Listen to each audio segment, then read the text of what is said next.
स्वरूपं व्यामोहतः पतितराणि तृणाय मेने अस्मद्गुरोर्भगवतोऽस्य दयैकसिन्धोः रामानुजस्य चरणौ शरणं प्रपद्ये।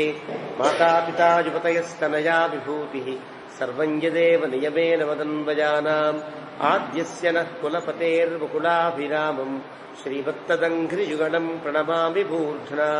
भूतं सरश्च महदाह्वयभट्टनाथ श्रीभक्तिसारकुलशेखरयोगिवाहान् भक्ताङ्घ्रिरेणुपरकालयतीन्द्रमिश्रान् श्रीमत्पराङ्कुशमुनिम् प्रणतोऽस्मि नित्यम्। पितामहस्यापि पितामहाय प्राचेतसादेशफलप्रदाय श्रीभाष्यकारोत्तमदेशिकाय श्रीशैलपूर्णाय नमो नमस्तात्। आचार्यानस्मदीयानपि परमगुरून् सर्वमाचार्यवर्गम् श्रीमद्रामानुजाख्यम् मुनिमखिलजनोद्धारणायावतीर्णम् पूर्णार्यम् यामुनेयम् मुनिवरमधतौ रामराजीवनेत्रौ वन्दे नाथम् मुनीन्द्रम् बकुलधर शमूनाथ लक्ष्मीमुकुन्दान्। अस्मद्गुरुभ्यो नमः। शुक्लाम्बरधरम् विष्णुम् शशिवर्णम् चतुर्भुजम् प्रसन्नवदनम् ध्यायेत् सर्वविघ्नोपशान्तये। तस्य द्विरदवक्त्राद्याः पारिषद्याः परश्शतम् विघ्नम् निघ्नन्ति सततम् विश्वक्सेनन्तमाश्रये। ज्ञानानन्दमयम् देवम् निर्मलस्फटिकाकृतिम् आधारम् सर्वविद्यानाम् हयग्रीवमुपास्महे। अभङ्गुरकलादान स्थूलनक्षत्वमीयुषे तुङ्गाय महसे तस्मै तुरङ्गाय मुखे नमः। कूजन्तम् राम रामेति मधुरम् मधुराक्षरम् आरुह्य कविताशाखाम् वन्दे वाल्मीकिकोकिलम्। वाल्मीकेर्मुनिसिंहस्य कवितावनचारिणः शृण्वन् रामकथानादम् को न याति पराङ्गतिम्। यः पिबन् सततम् राम चरितामृतसागरम् अतृप्तस्तम् मुनिम् वन्दे प्राचेतसमकल्मषम्। गोष्पदीकृतवाराशिम् वशकीकृतराक्षसम् रामायण महामालारत्नम् वन्दे नीलात्मजम्। अञ्जनानन्दनम् वीरम् जानकीशोकनाशनम् कपीशमक्षहन्तारम् वन्दे लङ्काभयङ्करम्। आमिषीकृतमार्ताण्डम् गोष्पदीकृतसागरम् प्रणीकृतदशग्रीवम् आञ्जनेयम् नमाम्यहम्। मनोजवम् मारुततुल्यवेगम् जितेन्द्रियम् बुद्धिमताम् वरिष्ठम् वातात्मजम् वानरयूथमुख्यम् श्रीरामदूतम् शिरसा नमामि।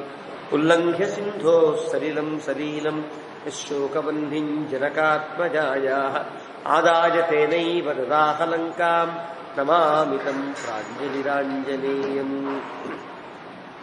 आञ्जनेयवतिपाटलाननम् काञ्चनाद्रिकमनीयविग्रहम् पारिजाततरुमूलवासिनम् भावयामि पवमाननन्दनम्। यत्र यत्र रघुनाथकीर्तनम् तत्र तत्र कृतमस्तकाञ्जलिम् बाष्पवारि परिपूर्णलोचनम् मारुतिम् नमत राक्षसान्तकम्। वेदवेद्ये परे पुंसि जाते दशरथात्मजे वेदः प्राचेतसादासीत् साक्षात् रामायणात्मना चरितम् रघुनाथस्य शतकोटिप्रविस्तरम् एकैकमक्षरम् प्रोक्तम् महापातकनाशनम्। शृण्वन् रामायणम् भक्त्या यः पादम् पदमेव वा स याति ब्रह्मणस्थानम् ब्रह्मणा पूज्यते सदा। वाल्मीकिगिरिसम्भूता रामसागरगामिनी पुनाति भुवनम् पुण्या रामायणमहानदी। श्लोकसारसमाकीर्णम् सर्गकल्लोलसङ्कुलम् काण्डग्राहमहामीनम् वन्दे रामायणार्णवम्। यः कर्णाञ्जलिसम्पुटैः अहरः सम्यक् पिबत्यादरात् वाल्मीकेर्वदनारविन्दगलितम् रामायणाख्यम् मधु। जन्मम् व्याधिजराविपत्तिमरणैः अत्यन्तसोपद्रवम् संसारम् स विहाय गच्छति पुमान् इष्टोः पदम् शाश्वतम्। तदुपगतसमाससन्धियोगम् सममधुरोपनतार्धवाक्यबद्धम् रघुवरचरितम् मुनिप्रणीतम् दशशिरसश्च बधन् निशामयध्वम्। श्रीराघवम् दशरथात्मजमप्रमेयम् सीतापतिम् रघुकुलान्वयरत्नदीपम् आजानुबाहुवरविन्ददलायताक्षम् रामम् निशाचरविनाशकरम् नमामि। వైదేహీ సహితం సురద్రుమతలే హైమే మహామండపే మధ్యే పుష్పకమాసనే మణిమయే వీరాసనే సుస్థితం అగ్రే వాచయతి ప్రభంజనసుతే తత్వం మునిభ్యః పరం వ్యాఖ్యాంతం భరతాదిభిః పరివృతం రామం భజే శ్యామలం. వామాంకస్థిత జానకిం పరిలసత్కోదండదండం కరే చక్రం చోర్ధ్వకరేణ బాహుయుగళే శంఖం శరన్ దక్షిణే బిభ్రాణం జలజాతపత్రనయనం భద్రాద్రిమూర్ధ్ని స్థితం కేయూరాది విభూషితం రఘుపతిం సౌమిత్రియుక్తం భజే. ఆపదామపహత్తారం దాతారం సర్వసంపదాం లోకాభిరామం శ్రీరామం భూయో భూయో నమామ్యహం. తపస్వాధ్యాయనిరతం తపస్వీ వాగ్విదాంబరం నారదం పరిపప్రచ్ఛ వాల్మీకిర్మునిపుంగవం. ధర్మాత్మా సత్యసంధశ్చ కామోదాశరథిర్యది పౌరుషే చ ప్రతిద్వంద్వః శరైనం జహిరావణిం. సకృదేవ ప్రపన్నాయ తపాస్మీతి జాతతే అభయం సర్వభూతేభ్యో ప్రదామ్యే తద్వ్రతం మమ. ధ్యాయే భద్రాద్రివైకుంఠరామం సీతారమాన్వితం శంఖచక్రధనుర్బాణధరం సౌమిత్రిసేవితం. శ్రీరామాయ నమః. శ్రీమతే రామానుజాయ నమః. రామచంద్ర మహాప్రభు అవతరించినటువంటి విళంబిరామ సంవత్సరంలో ఈ సంవత్సరమంతా కూడా రామచంద్రమూర్తి యొక్క కథానుగుణమైనటువంటి గానం చేస్తూ కీర్తనం చేస్తూ గడపాలనేటువంటి సంకల్పంతో ప్రారంభమైనటువంటి రామాయణ ప్రవచన లహరిలో బాలకాండను ముగించుకుని అయోధ్యాకాండలోకి ప్రవేశించి అయోధ్యాకాండలో రామచంద్రమూర్తి యొక్క వనవాసపు ప్రస్థానం వరకు వచ్చాం. రామచంద్రమూర్తి అడవికి వెళ్ళడానికి సిద్ధపడ్డాడు. కౌసల్యను ముప్పించాడు. సీతమ్మ తాను వస్తానంది. సీతను వెంట పెట్టుకున్నాడు. లక్ష్మణస్వామి కూడా నేను రాక మానను అని ముందుకు వేస్తే లక్ష్మణస్వామిని వెంట పెట్టుకున్నాడు. ప్రారంభానికి ముందే తనకున్న వస్తువులన్నీ దానాలు చేసి అందరినీ సంతృప్తిపరిచి మళ్ళీ 14 ఏళ్ల దాకా తాను రాడు కాబట్టి తనకున్నవన్నీ కూడా విప్రోత్తములకు దీనులకు దానం చేశాడు. చేసినవాడై శుద్ధమైనటువంటి మనస్సుతో రాముడు బయలుదేరాడు. వెళ్లే ముందు మళ్ళీ తండ్రి గారి యొక్క అనుమతి తీసుకోవాలి కాబట్టి ఏదో వెళ్ళొస్తానని వెళ్ళవలసినది అని ఆవిడంటే వెళ్ళిపోతానమ్మా ఇవాడే అన్నాడు తప్ప ఇప్పుడు వెళుతున్నాను తండ్రికి చెప్పలేదు కాబట్టి మళ్ళీ తండ్రికి చెప్పాలి, తండ్రి అనుమతి గైకొనాలి అనిపించి రాముడు 33వ సర్గలో సీతాలక్ష్మణ సమేతుడై దశరథుని యొక్క అంతఃపురానికి బయలుదేరాడు. అక్కడ దాకా మనం ఆపుకున్నాం. దత్వాతు సహ వైదేహ్య బ్రాహ్మణేభ్యో ధనం బహు జగ్వతు పితరం ద్రష్టుం సీతయా సహ రాఘవౌ. తనకున్నవన్నీ కూడా దానం చేసిన తర్వాత రామలక్ష్మణులిద్దరూ కూడా సీతమ్మను వెంట పెట్టుకుని బయలుదేరారు. తతో గృహీతే దుష్ప్రేక్షేతు అశోభేతాన్ తదాయుధే మాలాధామభిరాబద్ధే సీతయా సమలంకృతే. సీత ఎంత ఉత్సాహంగా బయలుదేరిందో ఈ శ్లోకం చూస్తే తెలుస్తుంది.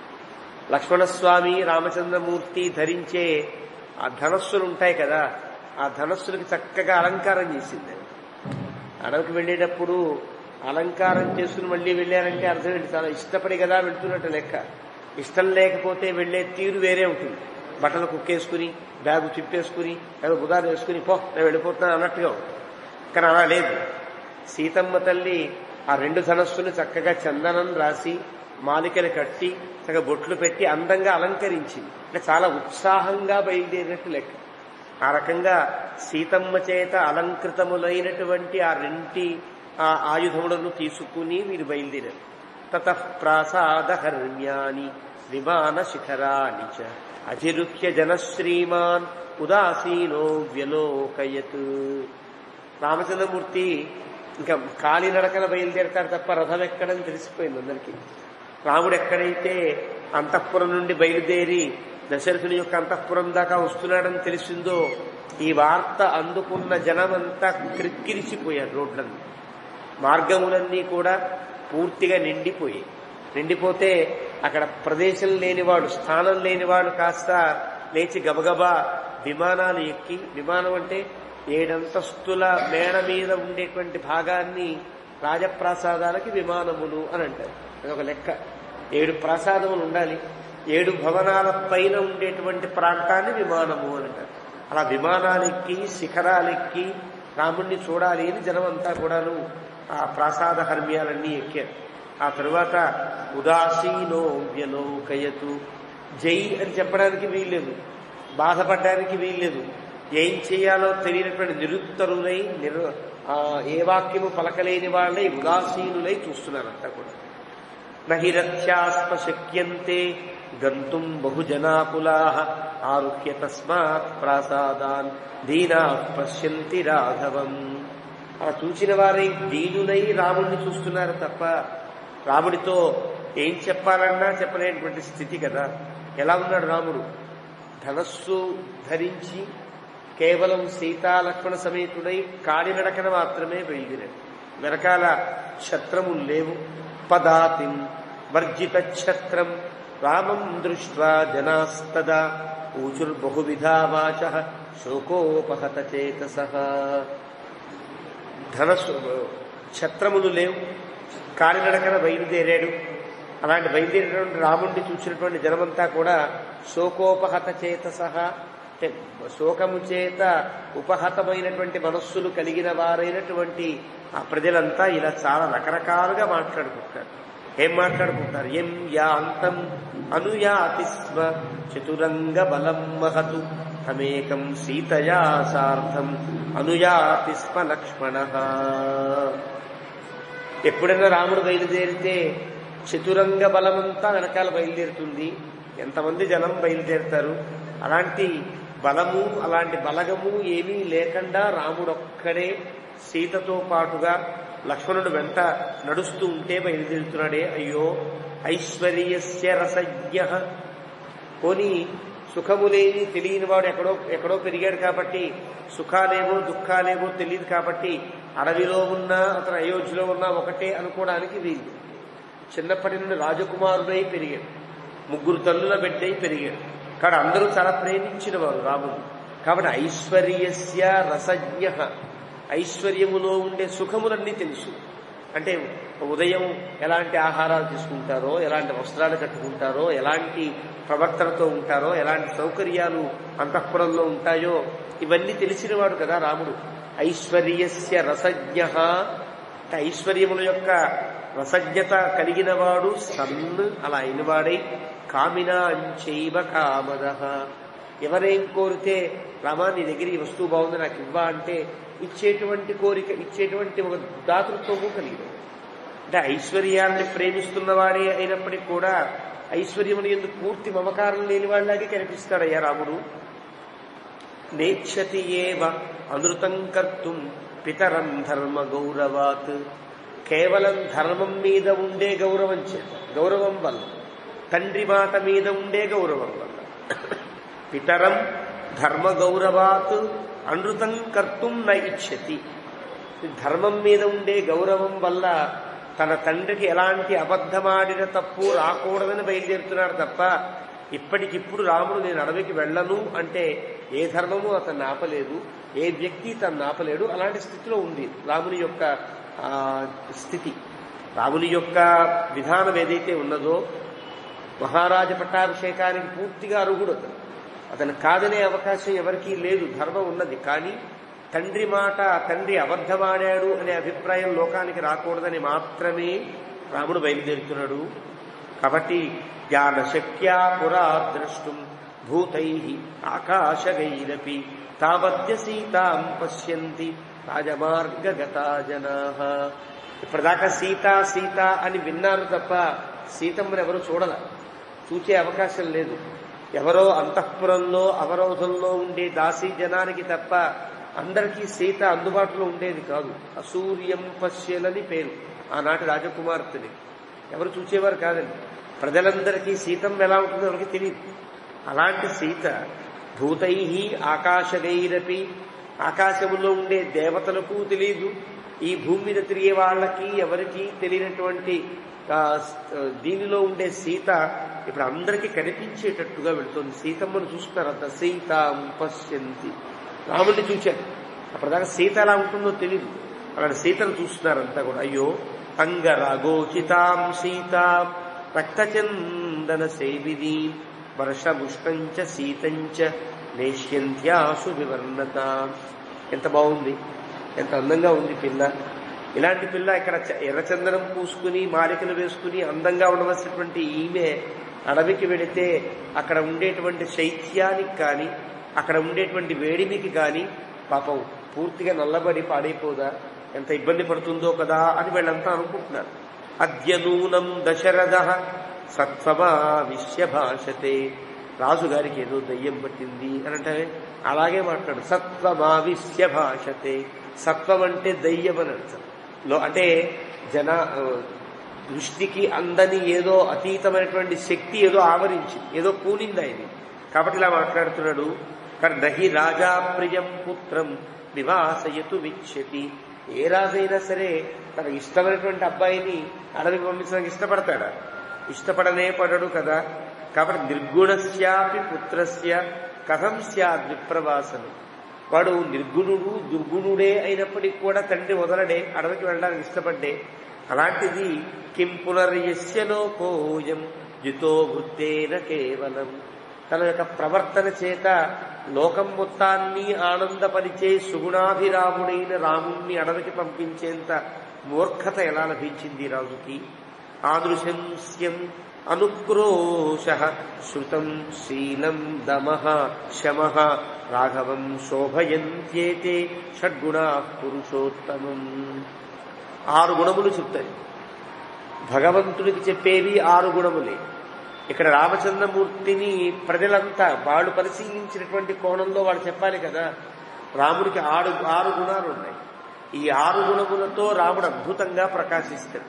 రాముని యొక్క ప్రవర్తనము, రాముని యొక్క ధర్మ పాలనము ఎలా ఉంటుందంటే ఆనృశంస్యం. ఎవడిని శారీరకంగా హింసించదు, మానసికంగా హింసించదు. అనుక్రోశ, తప్పు చేసిన వాని ఎందు కూడా వాడిని మళ్లీ సరిదిద్ది దారిలో పెట్టేంత దయే ఉంటుంది తప్ప శిక్షించాలనే తాపత్రయం కలిగిన వాడు కోడు రాముడు. కాబట్టి ఆనుశంస్యం అనుక్రోశ శృతం. అలానే ఏం తెలియనివాడా, ధర్మాలన్నీ తెలిసినవాడు, అన్ని విన్నవాడు. శృతం అంటే శృత అంటే విన్నవాడు. విన్నవాడంటే వేదములో ఉండే విషయాలు, వేదాంగాల విషయాలు, వేద ధర్మాల విషయాలు అన్ని బాగా తెలిసినవాడు. దమః శమః, అంతరింద్రియ నిగ్రహము ఉన్నది, బహిరింద్రియ నిగ్రహం కూడా కలవాడు. అలాంటి ఈ 6 గుణములు కూడా అంటే ఇంద్రియములన్నీ అధీనములో కలిగినవాడు, మనస్సును అధీనంలో ఉంచుకున్నవాడు, బాగా విద్యావంతుడు, తర్వాత దయ కలిగినవాడు, ఆదృశంస్యం కలిగినవాడు. ఎలాంటి ఎవ్వరిని అపకారపు చింతనే లేకుండా ఉండేటువంటి రామచంద్రమూర్తి. రాఘవం శోభయంతి ఏతే, రాముణ్ణి ఈ 6 గుణములు కూడా ప్రకాశింపజేస్తున్నాయి అని అంటారు. సాధారణంగా ఎక్కడైనా సరే మన వైదిక వాంగ్మయం మొత్తంలో ఒక లక్షణాన్ని చెప్పాలి అంటే ఈ వ్యక్తి ఇలా ఉండాలి, ఈ ధర్మం ఇట్లా ఉంటుంది అని చెప్పాలంటే 6 గుణములతో లెక్క వేస్తారు. ఇది ధర్మం. ఎక్కడైనా సరే మన చివరికి ఉదాహరణకి వేదంలో ఉత్తమ పాఠకుడెవడు, అధమ పాఠకుడెవడు ఉందనుకోండి. బాగా చదివే విద్యార్థి ఎలా ఉండాలి, చదవని విద్యార్థి ఎలా ఉంటాడు. గీతి శీఘ్రీ శిరఃకంపి తథా లిఖిత పాఠక అనర్ధజ్ఞ అల్పకంఠశ్చ షడేతే పాఠకాధమాః.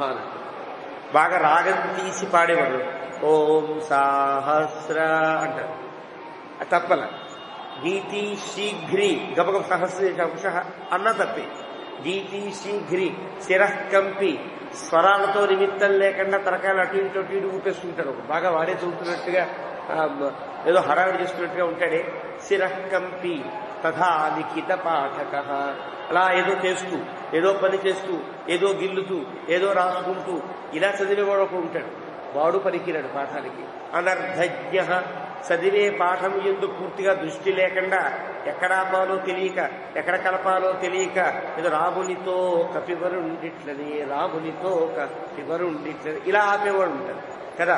అనర్ధజ్ఞ అల్పకంఠశ్చ చదివేటప్పుడు మెల్ల గొంతుతో గురువు గారికి కూడా వినిపించకుండా చదివితే అన్నాయి. ఈ 6 గుణములు ఉంటే వాడి పాఠక అధముడు అని అంటారు. మరి పాఠకోత్తముడు అంటే మాధుర్యం అక్షర వ్యక్తి పదచ్ఛేదస్తు సుస్వరం ధైర్యం లయ సమర్థంచ షడేతే పాఠకా గుణా.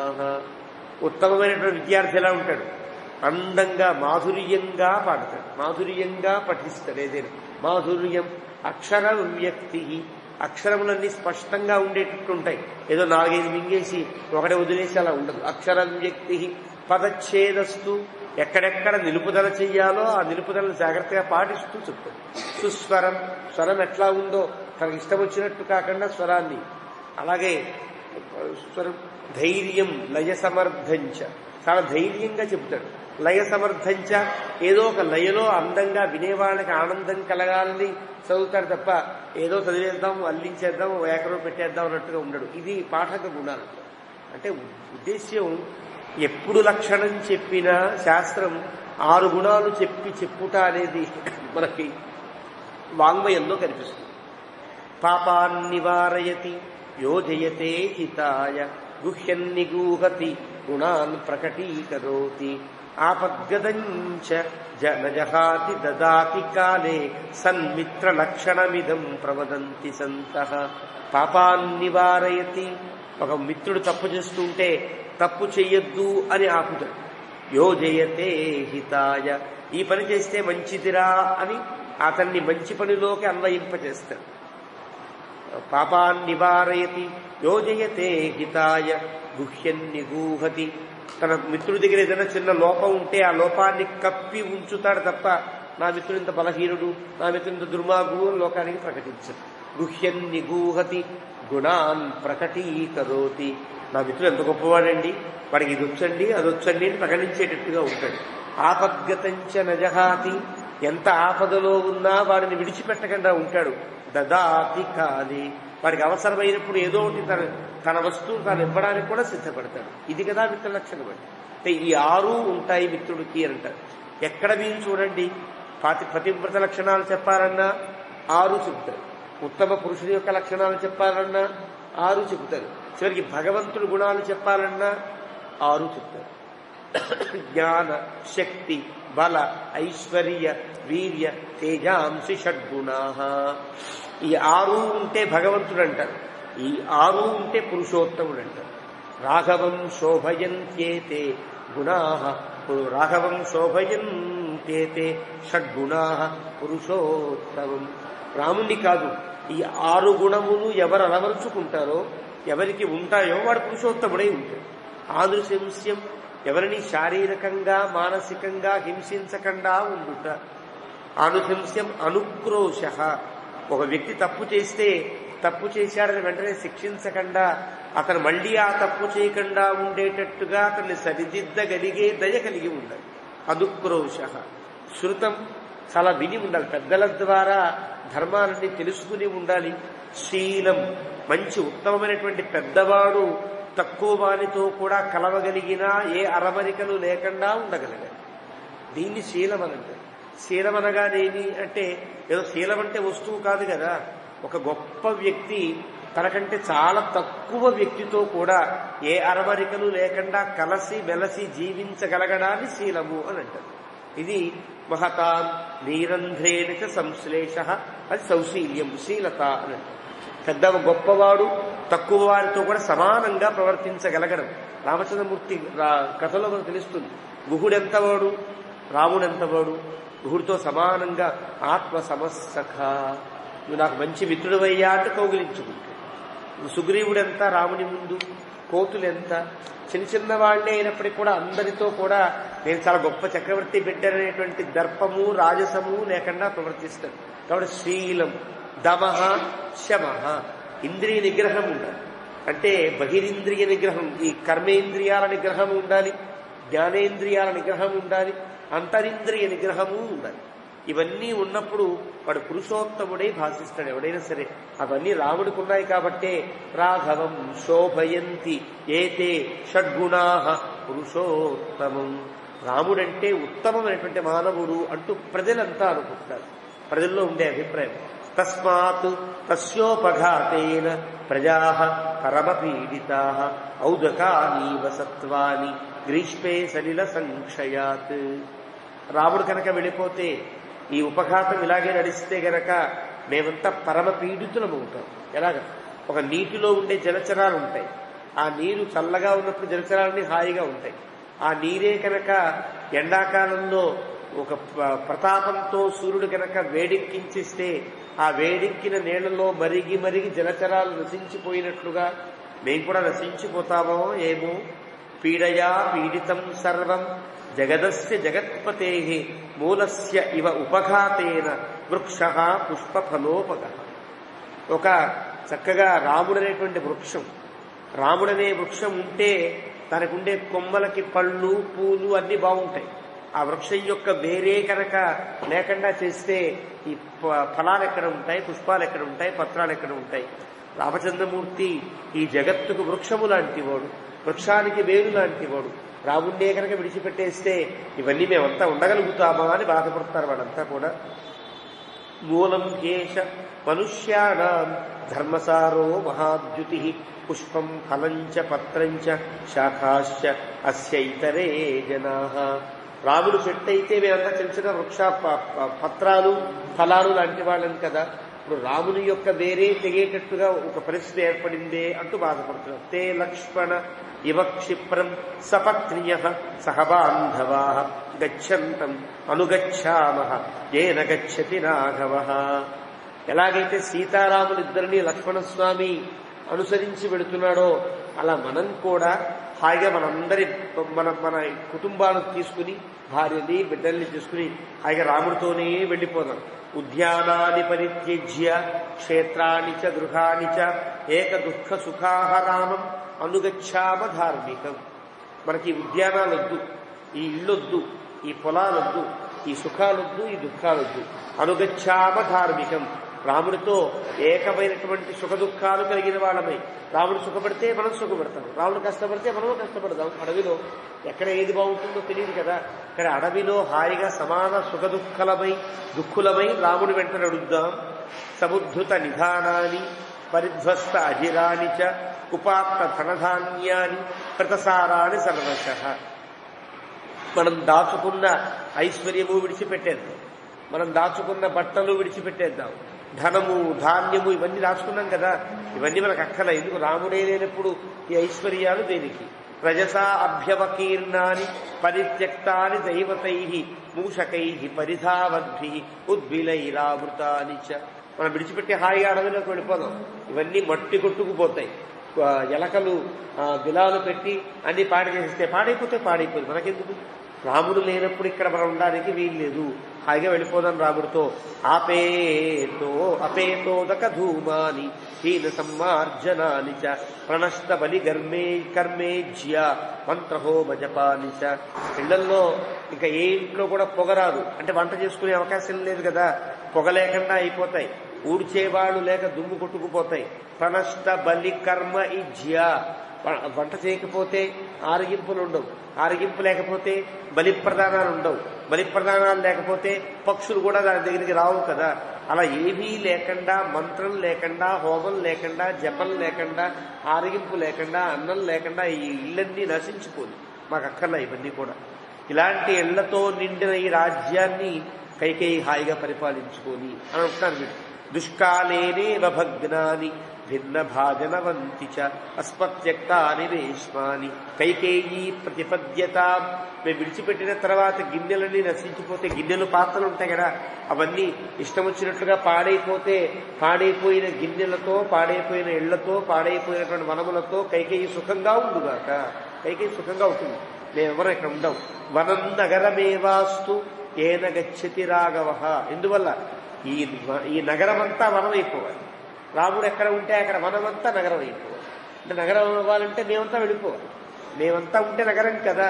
ఇక్కడ రాముడు ఎక్కడ ఉంటే అక్కడ నగరం కాబట్టి ఈ నగరము వనమవుగాక. ఏన గచ్చతి రాఘవ అస్మాభిష్ట పరిత్యక్తం పురం సంపద్యతాం వనం. మేమంతా వెళ్ళిపోయి రాముడు ఎక్కడ ఉంటే అక్కడ అడవిని వనంగా కాదు ఒక పురంగా జీవించేస్తాము అని అంటున్నాను. బిలాని దంష్టిడ సర్వే సాధూని మృగపక్షిణ త్యజంతి అస్మద్భయాద్భీతా గజా సింహా వనాన్యపి. రాముడు ఒక్కడే వెళితే రకరకాల సింహాలు క్రూరముగాను ఉండొచ్చు. ఇంతమంది వెళ్ళిపోతే మాకు భయపడేవన్నీ పారిపోతాయి. ఇంకా రాముడికి ఏ ఆపద జరగదు కదా. బిలాల్లోంచి వచ్చే పెద్ద పెద్ద పాములు కానీ, గుహల్లో ఉండే పెద్ద పెద్ద క్రూర జంతువులు కానీ ఇవన్నీ కూడా ఉండవు. అస్మద్భయభీతా మా వల్ల అస్మద్భయాద్భీతా మా వల్ల కలిగిన భయంతో అవన్నీ పారిపోతాయి. ఇక్కడ ఏ ఇబ్బంది ఉండదు. అస్మత్యక్తం ప్రపద్యంతాం సేవ్యమానం త్యజంతు చ తృణమాంస ఫలాదానాం దేశం యాన మృగద్విజం ప్రపద్యతాం భీకైకై. ఎప్పుడైతే మేము ఇక్కడికి వచ్చాం, ఇక్కడికి వస్తే అడవిలో ఉండే సింహాలన్నీ పారిపోతాయి. ఎక్కడ పారిపోతాయి? ఎవరూ లేని చోటకు పారిపోతాయి. అంటే అయోధ్యకి పారిపోతాయి. అయోధ్య అంతా అడవిగా అయిపోతుంది.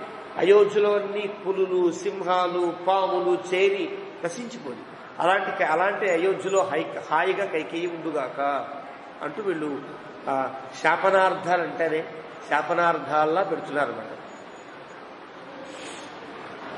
ప్రపద్యతాంభికైకేయి సపుత్రా సహబాంధవై రాఘవేణ వనే సర్వే వయం వత్స్యామ నిర్వృతా. హాయిగా మనం రాముడితో పాటే అడవిలో ఆనందంగా ఉందాం. నిర్వృతా, నిర్వృత్తి అంటే ఆనందము అని అర్థం. నిర్వృతా చాలా ఆనందంగా ఉంటాం. ఇక్కడ కష్టంగా ఉండే అవకాశమే లేదు. ఇత్యేవం విధా వాచో ధనాజన సమీడితా శుశ్రామ రామ శ్రుత్వాచ. రాముడు తలకాయ నుంచి వెళుతున్నాడు. ఎవరిని పలకరించేటట్టుగా లేదు. ఇందాకనైతే అందరిని పలకరించి వెళ్ళాడు. ఇప్పుడు మాట్లాడడానికి వీలు లేదు ఎవరితో కూడా. తలకాయ నుంచి వెళ్ళిపోతున్నాడు. వీళ్ళందరి మాటలు వింటున్నాడు. మాటలు వింటే అరే అలా అనకండిరా అని గనక వాడితో అన్నాడు అనుకో, వాళ్ళందరికీ రాముడు మాట్లాడని ధైర్యంతో ఇంకా వాళ్ళు రెచ్చిపోతారు. ఇంకా ఏంటి మీరు వెళ్ళడానికి వీలేదండి, మీరు ఎవరిని వెళ్ళడానికి అని చుట్టుముట్టేస్తారు. ఇంకా ప్రయత్నం ఆగిపోతుంది. కాబట్టి ఇవన్నీ శుశ్రావచ విన్నాడు, శ్రుత్వాచ విని కూడా నవిచక్రేస్య మానసం. మనస్సులో ఇవన్నీ కూడా నేను వినడం లేదు, నాకేం వినిపించట్లేదు, ఇవన్నీ నా దారిని నేను వెళ్ళిపోవాలి అనుకునేటట్టుగా మనస్సును నిగ్గపరచుకుని జాగ్రత్తగా ముందుకు వెళ్ళిపోతాడు. ఎవరికి సమాధానం చెప్పట్లా. ఈ మాటల్ని వింటే తప్పురా అలా అనకూడదురా అనాలి కదా రాముడు. ఏమీ అండాల. ఎందువల్ల ఏమాత్రం అన్నా ఏమాత్రం ఖండించినా జనోపప్లవం ప్రారంభం.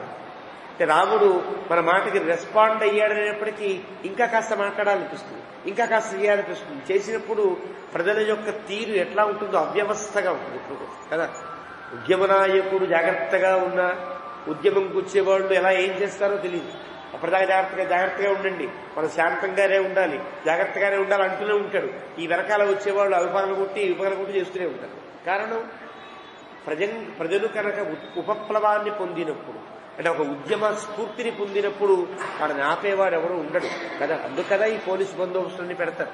కాబట్టి అసలు ఆ పద్ధతి రాకుండా ఉండాలంటే ఏం చేయాలి? రాముడికి తెలుసు టెక్నిక్. అసలు మాట్లాడుకోండి, వీళ్ళు ఏం మాట్లాడినా వింటూ ముందుకు వెళ్ళిపోవారు తప్ప ఎలాంటి సమాధానము చెప్పకూడదు అనుకుని రాముడు ముందుకు వెళుతున్నాడు.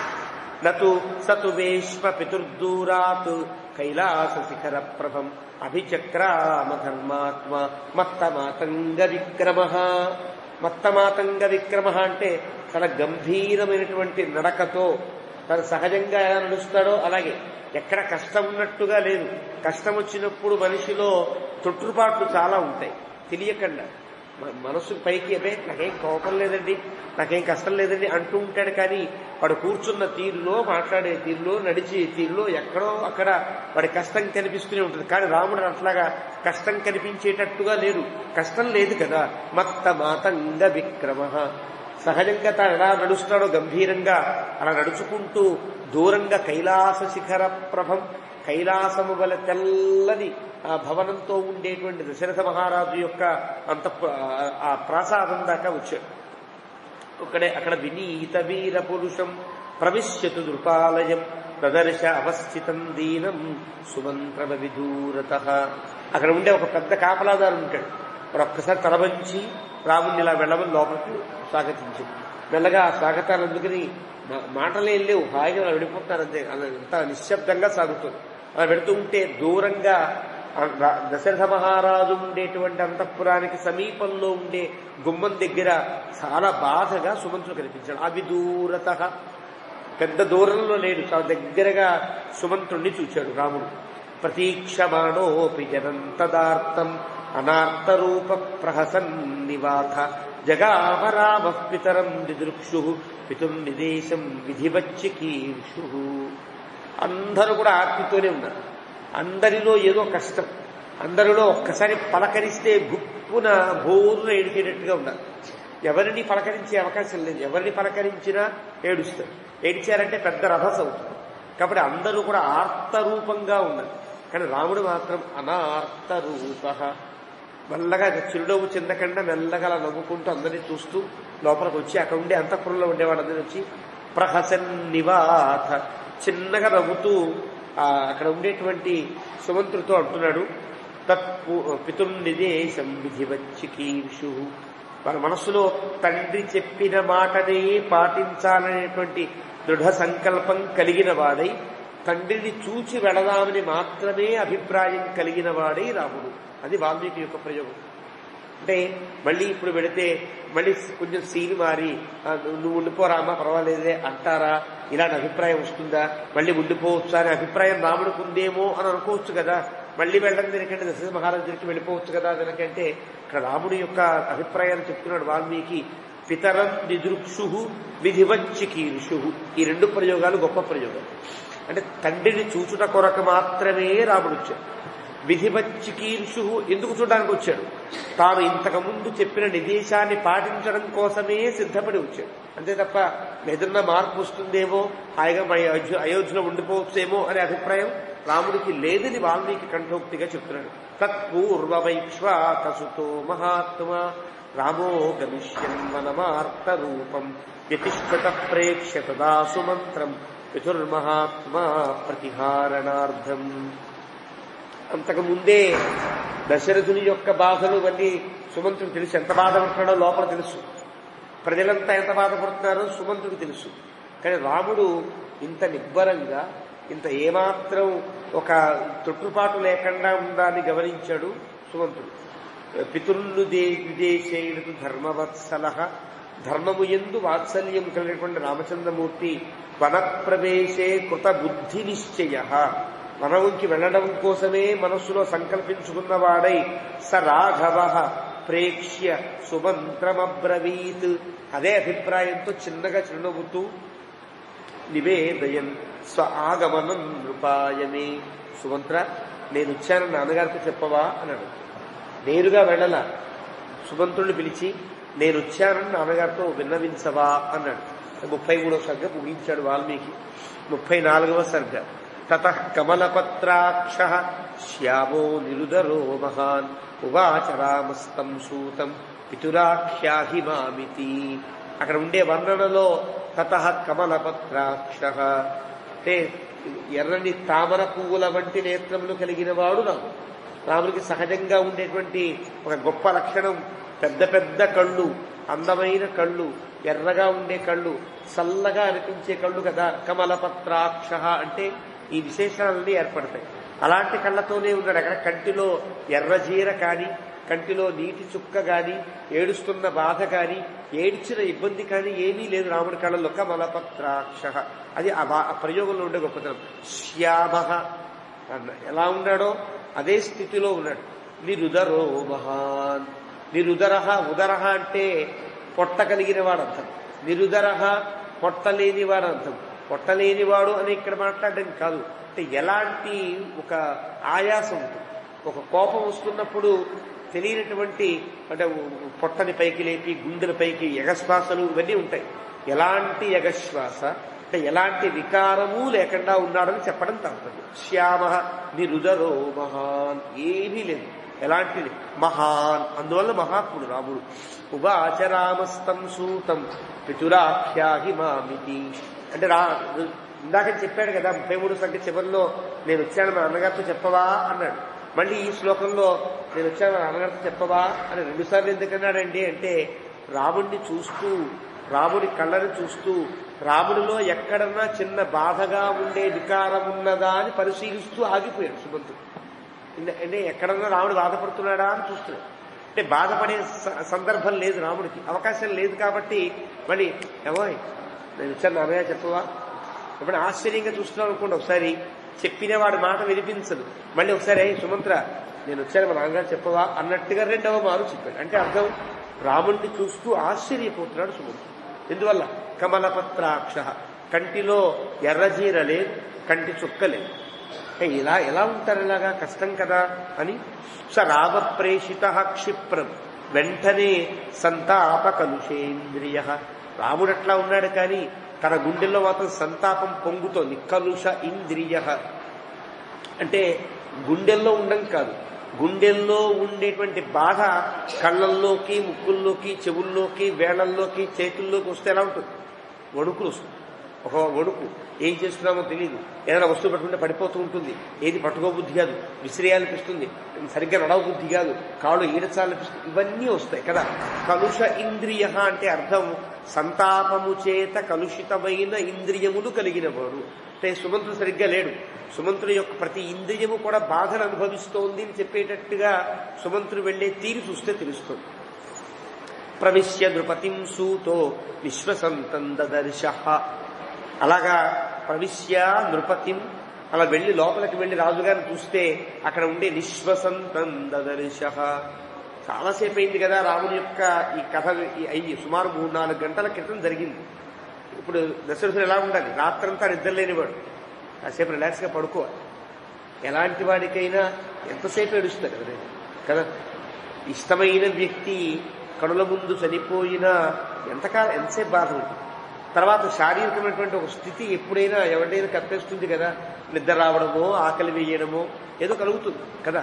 అలాంటిది ఏం లేకుండా అప్పుడు ఎలా కూర్చుని విశ్వసంతం లాగా నిట్టూర్పుతో ఏడుస్తూనే ఉన్నాడో దశరథుడు 3 గంటల క్రితం అలాగే ఏడుస్తున్నాడు ఒక రాజుగా. అంటే క్షణకాలం కూడా దుఃఖాన్ని అనుభవించని స్థితిలో ఉండే రాజులు 3 గంటల పాటు ఏడవడం అంటే సామాన్యమా? చూసి ఆశ్చర్యపోయాడు. అంటే సుమంతుడు ఇప్పటిదాకా దశరథుణ్ణి ఆ స్థితిలో చూడలే కాబట్టి వాల్మీకి హా అంటాడు. ఆశ్చర్యపోయాడు సుమంతుడు. కారణం ఇలాంటి స్థితి దశరథుని యొక్క జీవితంలో ఎప్పుడు కలగల. ఎందువల్ల దశరథుడు సుమంతుడు కూడా ఒకే వయస్సు కలిగిన స్నేహితులు, ఇద్దరు కలిసి పెరిగారు, కలిసి ఉన్నారు. కౌసల్య, సుమిత్ర, కైకేయులతో కూడా సుమంతుడికి చాలా చనువు ఎక్కువ. నువ్వు నవ్వు అని పిలవగలడు.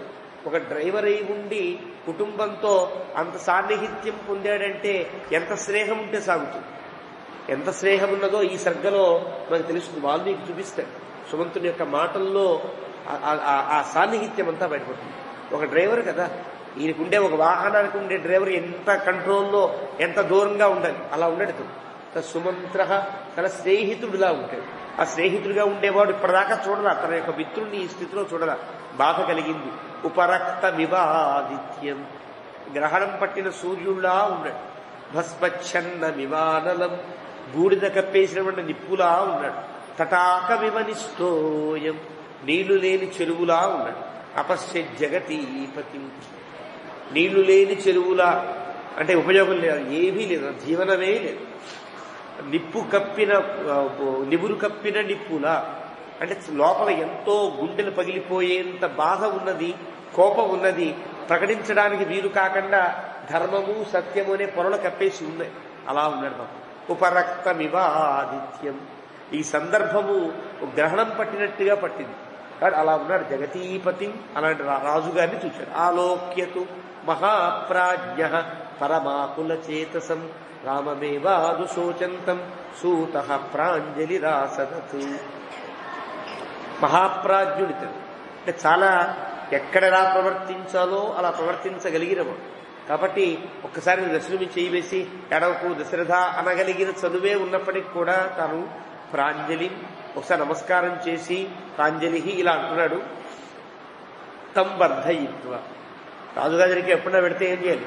జయ మహారాజా, జయ హో అన్నాను ముందు. అప్పుడు జయమా అపజయమా తర్వాత. ముందు చెప్పవలసింది జయ జయ మహావీర మహావీర శౌర్యేయ, జయ జయ జయ జయ అనాల్సింది. కాబట్టి జయ జయ అని జయత్వాన్ని పలికి భయ విక్లవయా వాచ మందయా శ్లక్షణమబ్రవీత్.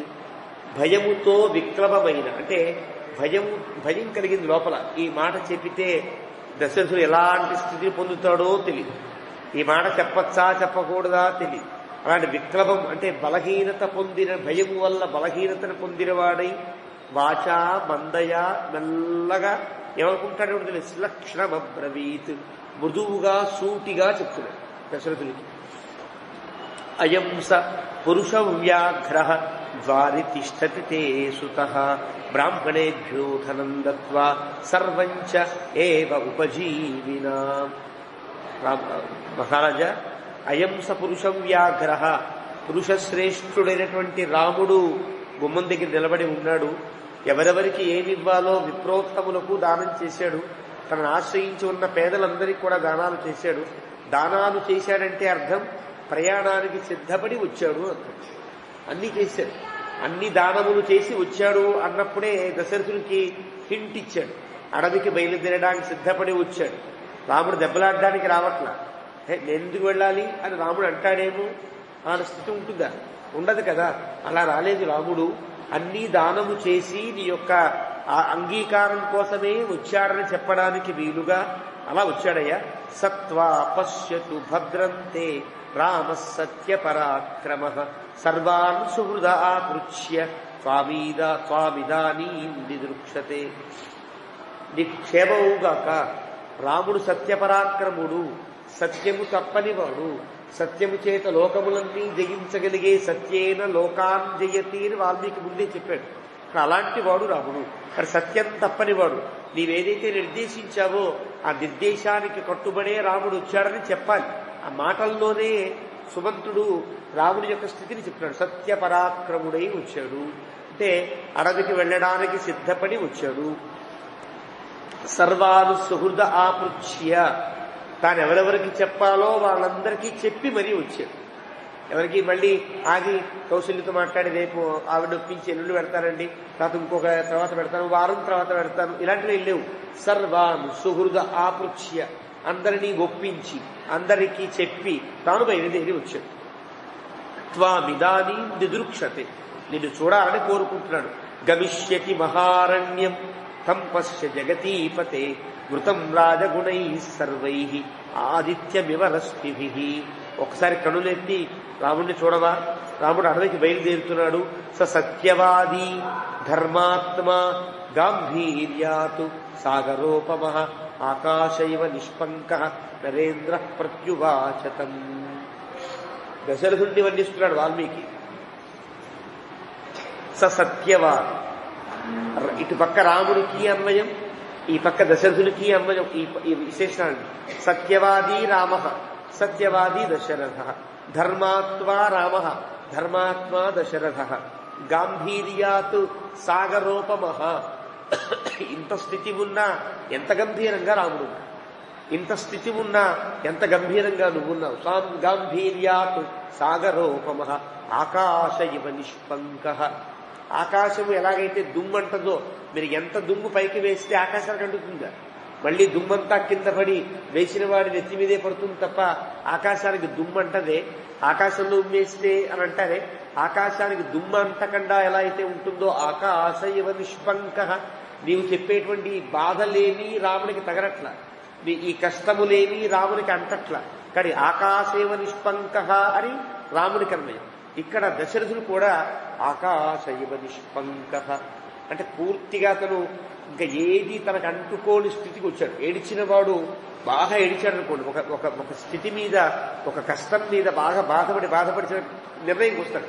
ఆ నిర్ణయంకి వచ్చిన తర్వాత జరిగేది జరుగుతుంది, జరక్క మానదు, ఇలా చేద్దాం అంతే అంటాడు సరే. అప్పుడు ఈ కష్ట నష్టాలకి ఎదుర్కొనేటువంటి సామర్థ్యం ఏర్పడుతుంది. ఒక దాని మీద తదేకమైనటువంటి ఒక నియమబద్ధత ఉన్నప్పుడు దాన్ని ఎలాగైనా ఎదుర్కోవాలంటే స్థితి కలుగుతుంది. అలాంటి దశరథుడికి కూడా ఆకాశైవ నిష్పంకః. రాముడు వెళతాడు, వెళ్ళాడు అంతే, ఇంకేం చేస్తాం, ఇంకా దీన్ని ఆపేదేం లేదు అన్నట్టుగా నిష్పంకః, ఎలాంటి బురద లేనివాడై దశరథుడు.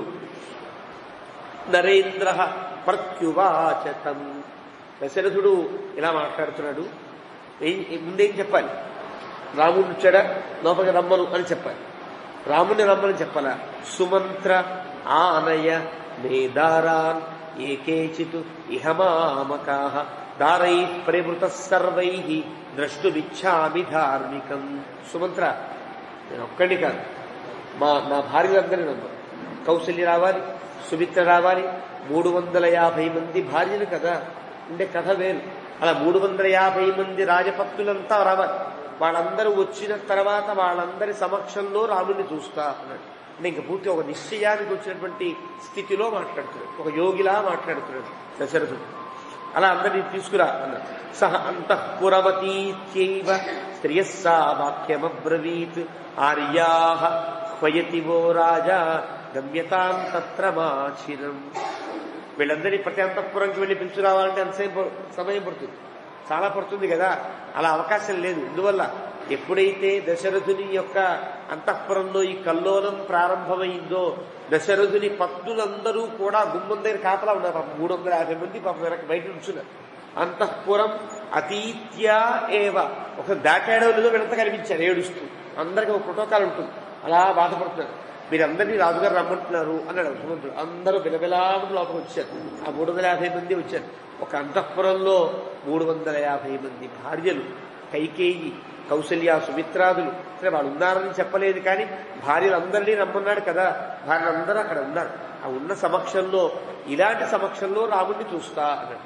ఇక చివరి కొసమెరుపు దశరథుడికి ఉండే ఆలోచన ఏంటంటే, ఇంతమంది భార్యల సమక్షంలో కైకేయి కొంచెం వెనకడుగు వేసి, కొంచెం అడుగు వేయచ్చు కదా. భార్యలందరూ ఏకాంతంలో అయితే మంచి పెద్ద సౌండ్ పెట్టి మాట్లాడింది, కానీ అందరూ ఉంటే అలా మాట్లాడదు కదా.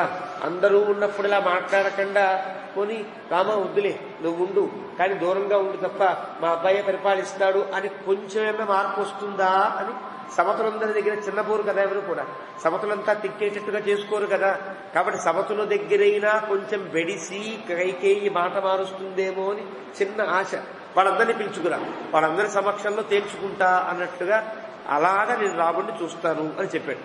అయితే వచ్చారు వాళ్ళందరూ కూడా. పిలుస్తున్నాడంటే ఏవముక్తాః స్త్రియః సర్వాః స్వమంత్రేణ నృపాజ్ఞయా ప్రచక్రముస్తద్భవనం భర్తురాజ్ఞాయ శాసనం. ఒకసారి లోపలికి వచ్చారు వాళ్ళంతా కూడా. అర్ధసప్తశతాస్తాస్తు ప్రమదాః తామ్రలోచనాః.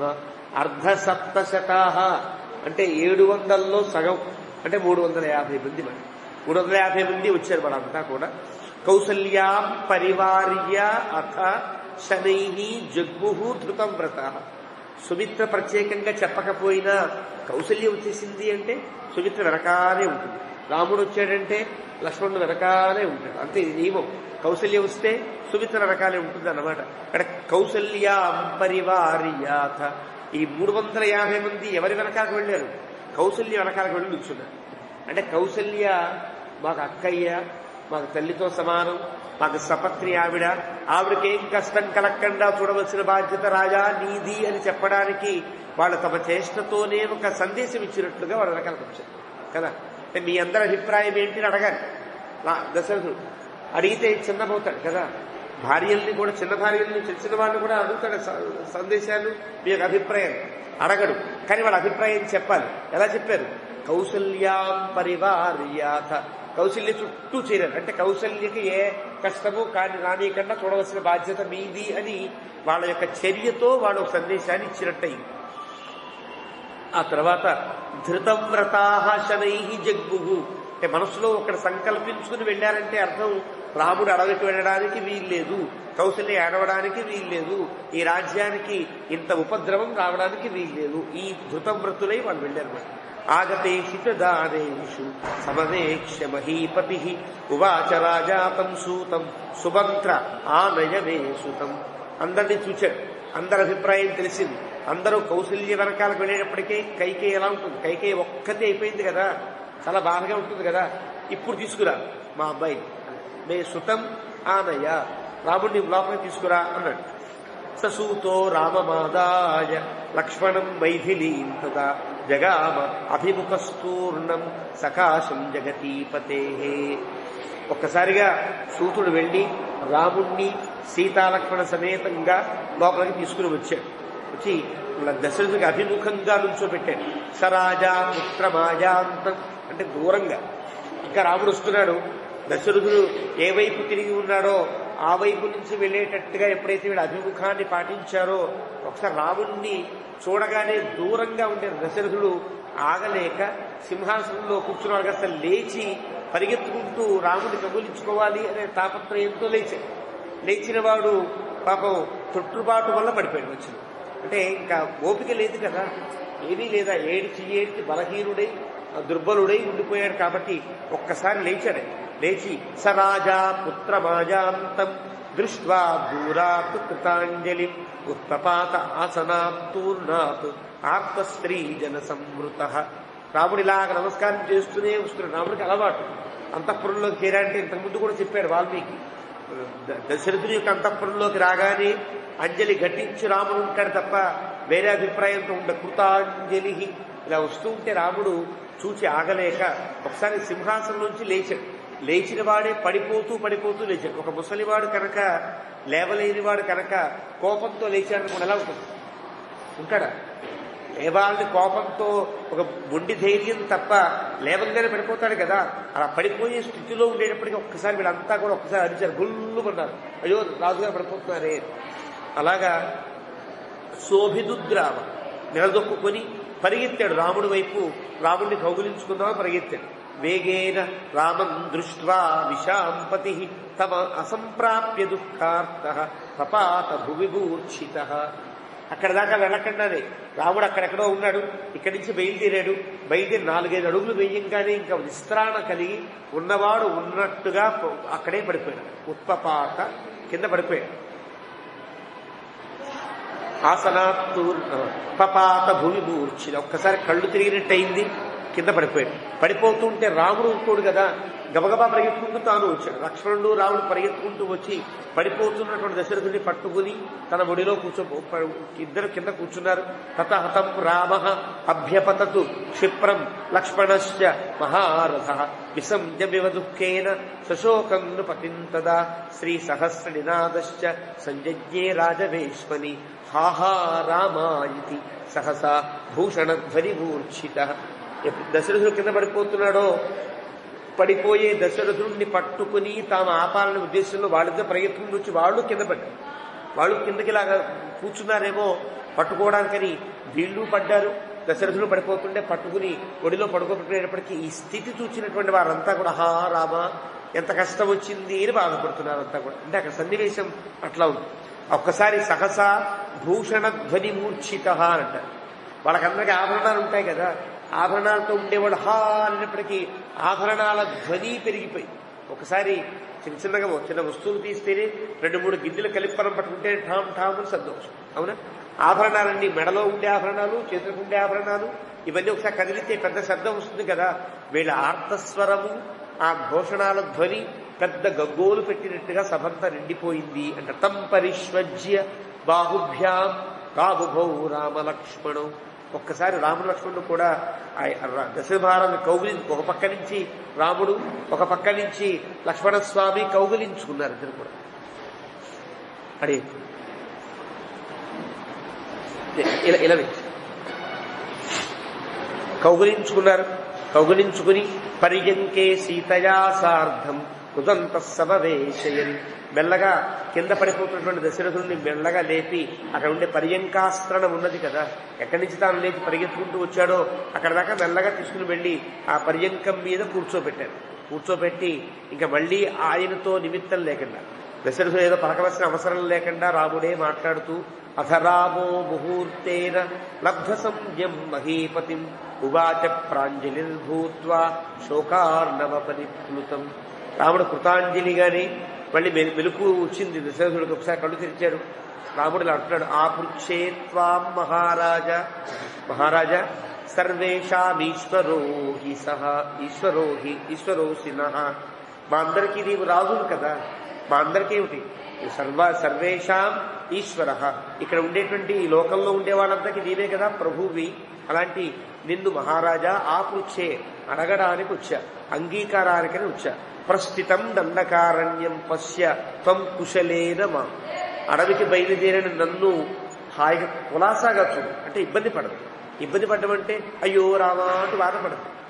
నిర్ణయం అయిపోయింది కదా, నీవు మాట ఇచ్చావు, అమ్మ కోరింది, నేను బయలుదేరుతున్నా, ఎలాంటి ఇబ్బంది లేదు. కుశలేన మాం పశ్య, అంటే మంచి చూపుతో ఎలాంటి బాధ లేని వాడవై నన్ను చూడు. లక్ష్మణంచ అనుజానీహి, లక్ష్మణస్వామికి కూడా అనుమతినివ్వ, నేను ఒక్కడిని కాదు నా వెనకాల వస్తానన్నాడు లక్ష్మణస్వామి, అతనికి కూడా అనుమతినివ్వ. సీతాచ, సీతమ్మ కూడా అన్వేతు మామనం, సీత కూడా అనుసరిస్తుంది అని చెప్పాడు. లక్ష్మణస్వామికి అనుజ్ఞని, సీత నా వెంట వస్తుంది. సీతకు కూడా అనుజ్ఞని అల్లా, సీతకి అనుజ్ఞ ఇవ్వడం తానే కదా, భర్తగా తన యొక్క బాధ్యత కాబట్టి తాను అంగీకరించాడు, తాను తీసుకెళ్ళడానికి సిద్ధపడ్డాడు కాబట్టి సీత నా వెనుక వస్తుంది, లక్ష్మణస్వామికి అనుమతినివ్వా అని అడిగాడు. నిజంగా లక్ష్మణస్వామికి, లక్ష్మణుడికి సీతకు కూడా అనుమతిని అడగచ్చు, తప్పేం లేదు. కానీ అక్కడ లక్ష్మణంచ అని దగ్గర లక్ష్మణం సీతాంచ అనుజానీహి ఒక అర్థం. లక్ష్మణుడికి సీతకు కూడా పర్మిషని, అనుమతిని, అంగీకారాన్ని తెలుపు. మాం అన్వేతు, సీత నన్ను అనుసరించుగాక, అంటే సీత యొక్క విషయంలో మాత్రం నిర్ధారణగా నేను తీసుకువెడతాను. లక్ష్మణస్వామిని నీవు కనుక ఆపదలుచుకుంటే ఆపచ్చు, లక్ష్మణస్వామి విషయంలో తప్పదు. లక్ష్మణుడికి ఈ బాధలో, ఈ కష్టంలో పాలు పంచుకోవలసిన అవసరం లక్ష్మణస్వామికి లేదు. కానీ సీతకైతే భార్యగా ఉన్నది, సీతకి తానే మాట ఇచ్చి తీసుకొచ్చాడు కాబట్టి సీత మాం అన్వేతు, నన్ను అనుసరించబడుగాక, అనుసరిస్తుంది. అనుజాని, నువ్వైతే అంగీకారాన్ని తెలుపు. కానీ లక్ష్మణం అనుజాని, లక్ష్మణుడు స్వామిని మాత్రం నీ అంగీకారం కావాలి అన్నట్టుగా మాట్లాడాడు. చాలా తెలివిగా మాట్లాడినట్టు కదా. లక్ష్మణస్వామిని తీసుకువెడతా, సీతని తీసుకువెడతా, అంగీకరించవా అనడానికి వీల్లేదు. లక్ష్మణుడు వేరే కుమారుడు, వేరే తల్లి యొక్క కుమారుడు కదా, కాబట్టి తండ్రి మళ్ళీ అనుమతిని ఇవ్వాలి. అనుమతిని కోరాడు. ఆ కోరే దాంట్లో రాముడికి ఉండేటువంటి గొప్పతనం, అనుజానీహి సర్వాన్న, మళ్ళీ మా ముగ్గురిని కూడా నువ్వు వెళ్ళడానికి అనుమతించవా. శోకముత్సృజ్య మానద, ఎప్పుడు బాధ ఉంటే మానద అంటే గౌరవాన్ని నిలబెట్టేవాడు. ఏ గౌరవం? ధర్మం యొక్క గౌరవాన్ని నిలబెట్టాలి. నువ్వు కైకేయికి ఇచ్చిన మాట యొక్క గౌరవాన్ని నిలబెట్టాలి. నీవు సత్యవాక్ పరిపాలన అనేటువంటి మానాన్ని కాపాడాలి. నాకు ఇచ్చిన నేను వెళతాననే మాట అమ్మతో చెప్పా కదా, నా గౌరవం నిలబడాలి. మానద అంటే గౌరవాన్ని నిలబెట్టువాడా, అంటే ముగ్గురు మాటకి ఏమాత్రం ఆటంకం లేని రీతిలో వెళ్ళడానికి వీలుగా నీవు అంగీకరించవలసి ఉంటుంది అని చెప్పినట్టు లెక్క ఆ ఆ విశేషణంతో. లక్ష్మణం మాంచ సీతాంచ ప్రజాపతిరివ ప్రజా, లక్ష్మణుణ్ణి, నన్ను, సీతని కూడా వెళ్ళడానికి అంగీకరించు. ప్రతీక్షమాణవం వ్యగ్రం అనుజ్ఞాం జగతీపతే ఉవాచ రాజా సంప్రేక్ష్య వనవాసాయ రాఘవం. ఎదురు చూస్తున్నాడు రాముడు అనుజ్ఞ కోసమని. అలాంటి వనవాసానికి అనుజ్ఞని ఇవ్వలసినది అని పలికాడు. అహం రాఘవ కైకేయ్య, ఇక రాముడు దశరథుడు అంటున్నాడు, ఇంకా అనుజ్ఞనియ్యి అని తాను ముగించాడు మాటలని. దశరథ మహారాజు మాట్లాడుతున్నాడు, అహం రాఘవ, ఓ రాముడా, నేను కైకేయ్య వరదానేన మోహిత, కైకేయి చేత మోహించబడ్డ, వరదానేన చ మోహిత, వరదానము చేత మోహించబడ్డ. కైకేయ్య వరదానేన, రెండు తృతీయులు. కైకేయి చేత నేను మోహాన్ని పొందా, ఉన్న స్థితి చెప్పాలి కదా. రెండవది వరదానేనచ, ఆవిడకి ఇచ్చిన వరదానము చేతన కూడా నేను బద్ధుడనై ఉన్నా. ఇంకా నేను చెరసాల్లో ఉన్నట్టే ఉన్నానయ్యా, అంటే బంధించబడి ఉన్నా, ధర్మానికి సత్యానికి కట్టుబడి ఉన్నా.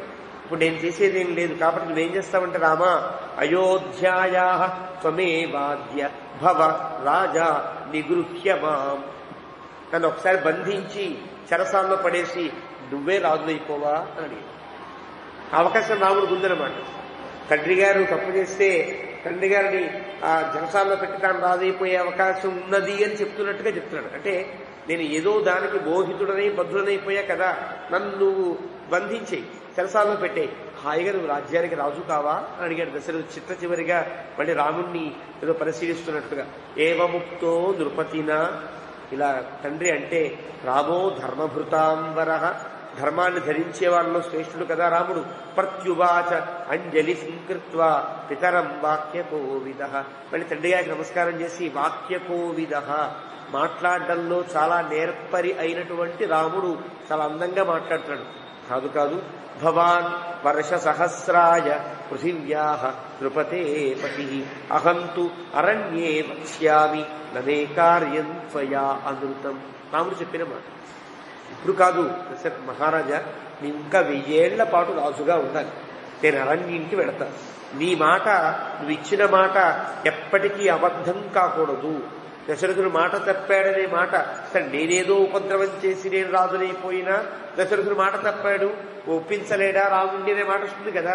కానీ దశరథుడు ఎప్పుడు కూడా మాట తప్పడానికి వీల్లేదు, అబద్ధమాడిన దోషం దశరథుడికి అంటడానికి వీల్లేదు. కాబట్టి కార్యం నమే కార్యం త్వయా అనృతం, నీ చేత ఏదైతే చెప్పబడిందో అది అబద్ధం చేయడం అనేది నా వల్ల కాదు, నేను అబద్ధం చేయను. నవ పంచ వర్షాన్ని 9, 5, 14 సంవత్సరముల పాటు వనవాసే విహృత్యతే, వనవాసంలో విహరిస్తా, ఏం బాధపడి నాన్న.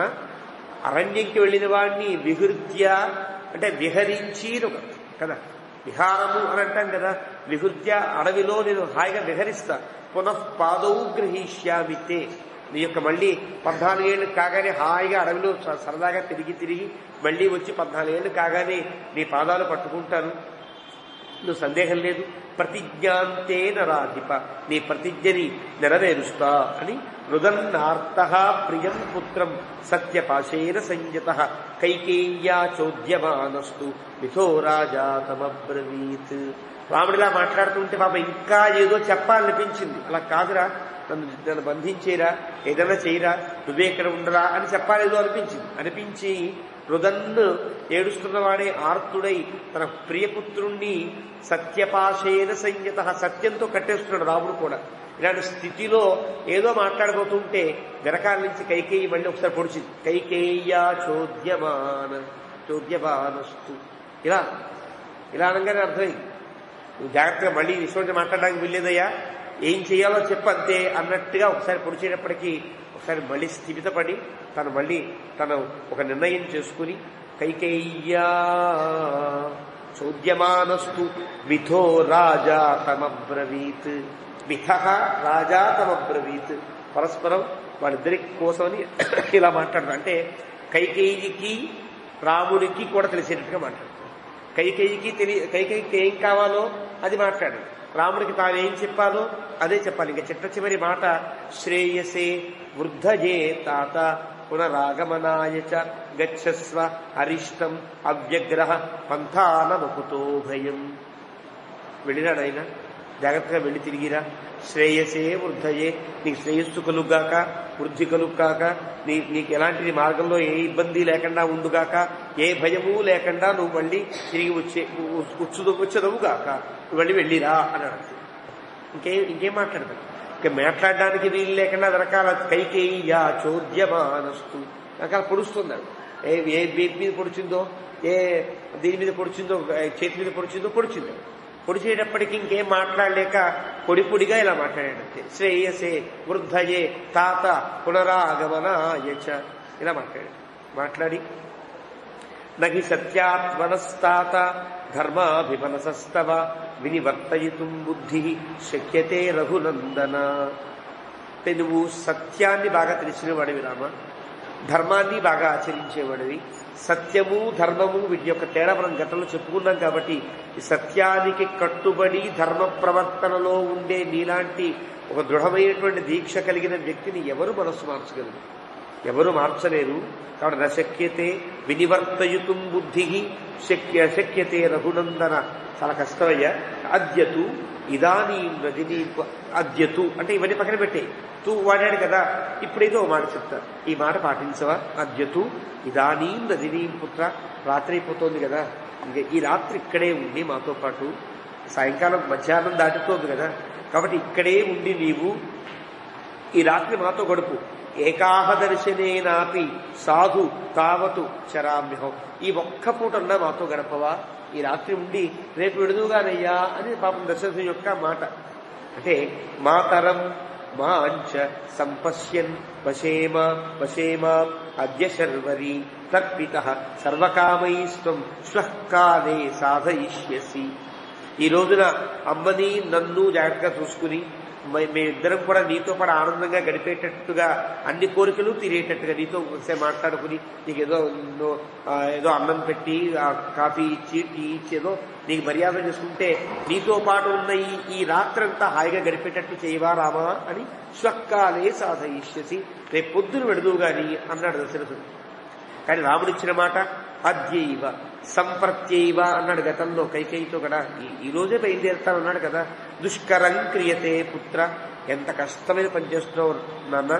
సర్వదా రాఘవత్వయ, నీతో ఇంత అద్భుతమైనటువంటి దుష్కరమైనటువంటి కర్మ చేయబడుతుందయ్యా. మత్ప్రియ, నా కోసం కదా, నన్ను ఇష్టపడడానికి నాకు ప్రియాన్ని కలిగించడానికి కదా. ప్రియాన్ త్యక్వా యద్యాసి విజనం వనం, కేవలం నాకు ఆనందం కలిగించడం కోసమే కదా నువ్వంటే ఆనందపడేవాళ్ళు, నీ వల్ల ఆనందం పొందేవాళ్ళు, నిన్ను ఆనందించేసినట్టు వాళ్ళందరినీ విడిచిపెట్టి వెళ్ళిపోతున్నావే. కాబట్టి నా చైతన్మే ప్రియం పుత్ర శపే సత్యేన రాఘవ.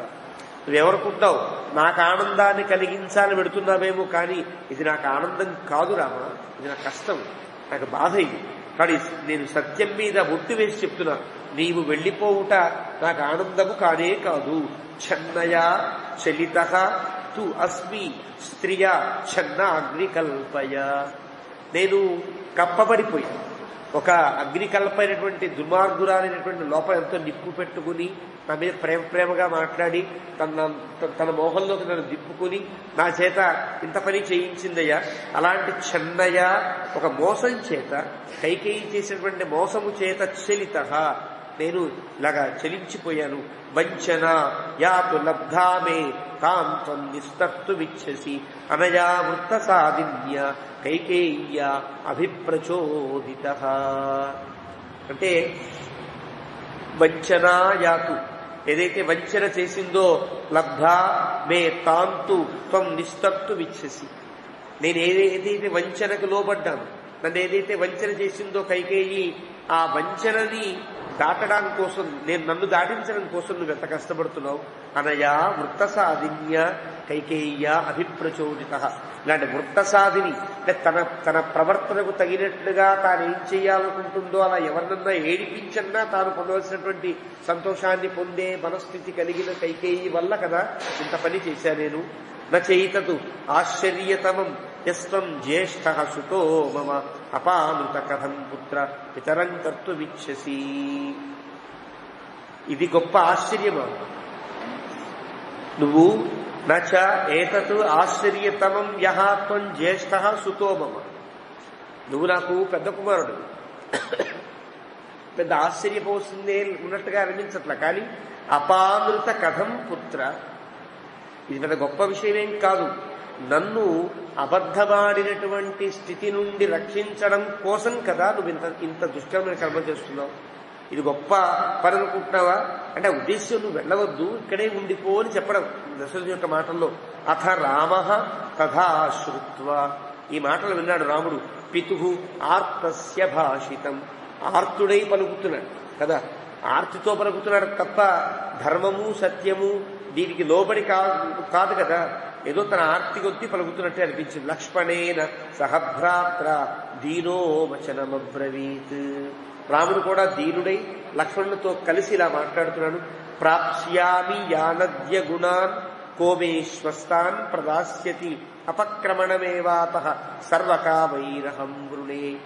ఈరోజు వెళ్ళడానికి అన్ని గుణములు ఏర్పడ్డాయి, ముహూర్తమంతా ఏర్పడి మళ్ళీ రేపటికి వాయిదా వేసేటువంటి అవకాశం లేదు. రేపు పరిస్థితులు ఎలా మారతాయో, ఎలాంటి స్థితి కలుగుతుందో తెలియదు కదా నాన్న.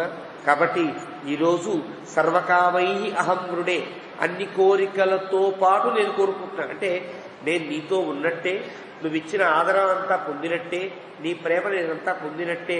కానీ ఏం కోరుకుంటానంటే ఇయం సరాష్ట్ర సజన ధనధాన్య సమాకుల మయా విసృష్ట వసుధ భరతాయ ప్రదీయత. ఈ రాష్ట్రములతో కూడి, జనములతో కూడి, ధనధాన్యములతో కూడి నాచే విడవబడిన, అంటే నేను విడిచిపెట్టాను, నాకు ఇంకా ఈ రాజ్యం వద్దు అని దృఢ సంకల్పానికి వచ్చాను.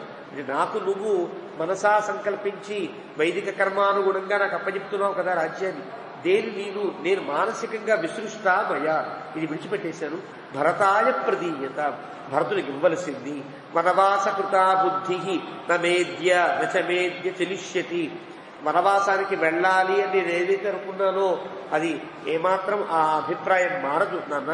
యస్తుష్టేన వరోదత్త కైకేయ్యై వరదత్వయ దీయతాన్నిఖిలేదేవ సత్యస్తం భవ పార్థివ. నీవు ఏ ఆనందంతో అయితే కైకేయీ మాతకి వరమిచ్చావో ఆ వరం నిజముగాక, ఎక్కడ నీకు అసత్య కథనము అంటకుండా ఉండుగాక. సత్యస్వం భవ పార్థివ, నువ్వు సత్యవంతుడు కావాలి, ఇదే నా కోరిక. అహం నిదేశం భవతః యథోక్తమనుపాలయన్ చతుర్దశ సమాహ మత్స్యే వనే వనచరై సహ.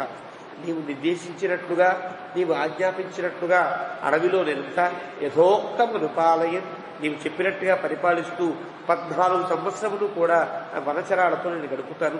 మా విమర్శో వసుమతి భరతాయ ప్రదీయత, ఎలాంటి సంకోచము లేకుండా భరతునికి రాజ్యాన్ని ఇవ్వస్తుంది. ఎలాంటి సంకోచం పెట్టుకోవద్దు, భరతునికి రాజ్యాన్ని ఇవ్వస్తుంది. మహిమే కాంక్షితం రాజ్యం సుఖమాత్మనివా ప్రియం. నాకు ఈ రాజ్యం మీద కానీ ఎలాంటి కాంక్ష లేదు, సుఖము ఎందుకు కూడా నాకు కాంక్ష లేదు నాన్న. యథాది దేశం కర్తుం వై తవైవ రఘునందన రఘునందన, కేవలం నీ యొక్క ఆజ్ఞను పాటించడం తప్ప నాకు అభిప్రాయం లేనే లేదు. తపగచ్చతు తే దుఃఖం మా భూ బాష్ప పరిప్లుత నహి క్షుభ్యతి దుర్ధర్ష సముద్ర సరితాపతి. ఎన్ని నదులు చేరినా కూడా సముద్రం ఏడుస్తుంది, సముద్రం ఉప్పొంగిపోయి బాధపడుతుందా? ఎన్ని తమలో కలిసినప్పటికీ కూడా గంభీరంగా ఉంటుంది కదా సముద్రం. నువ్వు సముద్రంలాగా ఉండాలి తప్ప ఇలా అల్లకల్లోలం కాకూడదు. నువ్వు సముద్రంలా గంభీరంగా ఉండు. ఇప్పటికి నీకుండే దుఃఖమంతా పోవాలి. నీ కళ్ళ నీళ్లు కారుతున్నాయి, కళ్ళ నీళ్లు కారడానికి వీల్లేదు. హాయిగా నువ్వు దుర్ధర్షుడవై ఉండాలి తప్ప సముద్రం వలె ఉండాలి నాన్న అని చెప్పాడు. నైవాహం రాజ్యమిచ్చ, నాకు రాజ్యం అక్కర్లా, నా సుఖం సుఖాలు అక్కర్లా, నచ వైధిలి, నాకు ఏ కోరికలు లేవునన్నా. నైవ సర్వానిమాన్ కామాన్ నస్వర్గం నైవ జీవి, నాకు ఏ కోరికలు లేవు. భార్య ఉండాలి, సుఖాలు ఉండాలి, రాజ్యం కావాలి, ఏవో చాలా చిన్న కోరికలు ఉన్నాయి అనుకుంటున్నావేమో. నాకు ఏ కోరికలు లేవు. స్వర్గం నైవ నాకు స్వర్గము అదేదో పొందాలని కూడా లేదయ్యా, జీవితం మీద కూడా ఆశ లేదంటున్నా. త్వామహం సత్యమిచ్చామి నానృతం పురుషదశః, నిన్ను సత్యవంతునిగా చూడడమే, నీకు అబద్ధపు దోషం అంతకుండా ఉండడం చేయడమే నా బాధ్యత తప్ప ఇంతకు మించి నాకు ఎలాంటి కోరిక లేదు. రాముడి యొక్క చిట్ట చివరి గట్టిగా నిర్ణయించుకున్న మాటలు ఇవన్నీ కూడా. కాబట్టి ప్రత్యక్షం తవ సత్యేన సుకృతేన చ శపే, ఇది ఏదో ఊరికే నోటి మాటగా అనడం లేదు నాన్న, సత్యం మీద ఒట్టు వేసి చెప్తున్నా, సత్యం మీద నా న్యాసం చేసి చెప్తున్నారు. ఇది ఖచ్చితంగా నిన్ను సత్యవంతుడిగా ఉంచడం కోసమే నేను వెళుతున్నా, మరో అభిప్రాయం నాకు లేదు. నచ శక్యం వయా తాత స్థాతుం క్షణమపి ప్రభో నశోకం ధారయస్వ ఇమం నహివేస్తి విపర్యయః.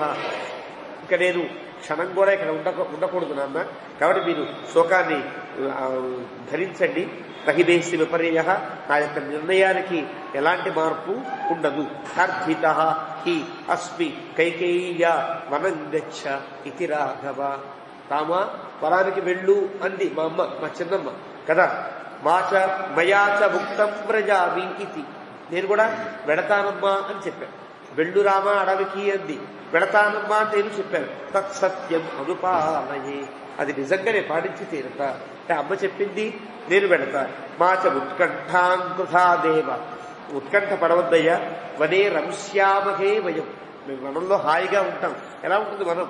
ప్రశాంత హరిణా కీర్ణే నానా శకుని నాదితే, హాయిగా రకరకాల పక్షుల యొక్క కిలకల రవాలతో ప్రశాంతంగా హాయిగా అడవిలో మేము గడుపుతాం తప్ప ఎలాంటి ఇబ్బంది పడుతూ అయ్యో వనంకి అడవలసి వచ్చింది అనే బాధ మాకు లేదు.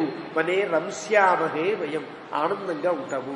పితాహి దైవతం తాత దేవతానామపి శ్రుతం తస్మాత్ దైవతమిత్యేవ కరిష్యామి పితుర్వచః.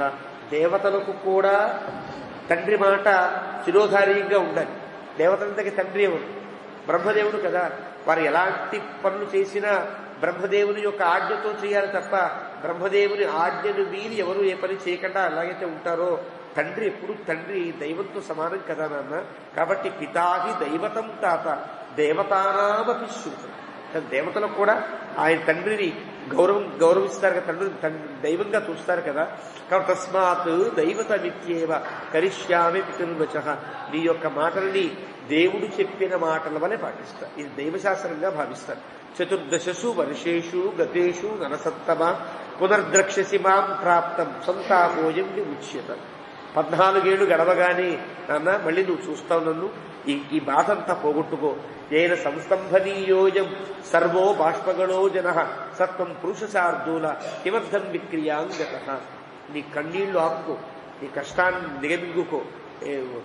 ఉండేటువంటి వారందరూ కూడా నిన్ను చూస్తే ఇంకా బేలపడిపోరు. వాళ్ళంతా నీవే ఇలా ఉంటే తక్కిన వాళ్ళంతా కూడా ఇంకా బేలగా అయిపోతారు. కిమర్థం విక్రియాంగత, ఎందుకు మనం కష్టపడుతావు మానసికంగా. పురంచ రాష్ట్రంచ మహీచ కేవల మయా విసృష్ట భరతాయ దీయతాం అహన్నిదేశం భవతోనుపాలయన్ వనంగమిష్యామి చిరాయ సేవితుం. ఈ పురాన్ని, రాష్ట్రాన్ని, ఈ భూమిని మొత్తం అంతా విడిచి మానసికంగా ఎలాంటి దాని మీద ఏ కోరిక లేకుండా విడిచిపెట్టి భరతునికి ఇవ్వలసింది. నాకు ఎలాంటి దాని మీద కోరిక లేదు.